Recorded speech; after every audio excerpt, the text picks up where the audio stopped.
ನಮಸ್ಕಾರ. ಜುಲೈ 9ನೇ ತಾರೀಕಿನ ಪ್ರಮುಖ ಬೇಡಿಕೆಗಳ ಒಂದು ಪಟ್ಟಿಯನ್ನ ನಾವು ಕೊಟ್ಟಿದ್ದೀವಿ. ದೇಶಾದ್ಯಂತ ನಮ್ಮ ಕೇಂದ್ರ ಕಾರ್ಮಿಕ ಸಂಘಟನೆಗಳು ಮತ್ತು ಸ್ವತಂತ್ರವಾದಂಥ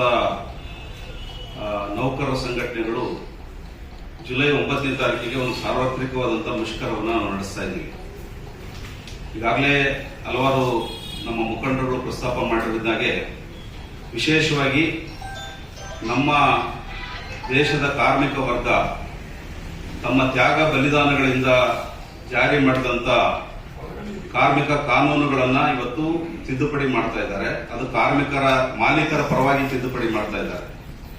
ವಿಶೇಷವಾಗಿ ಬಾಬಾ ಸಾಹೇಬ್ ಅಂಬೇಡ್ಕರ್ ಅವರು 1946ರಲ್ಲಿ ಮುಂಬೈ ಸರ್ಕಾರದ ಕಾರ್ಮಿಕ ಕಾನೂನು ಮಂತ್ರಿಯಾಗಿದ್ದ ಸಂದರ್ಭದಲ್ಲಿ ತಂದಂಥ ಕಾನೂನುಗಳು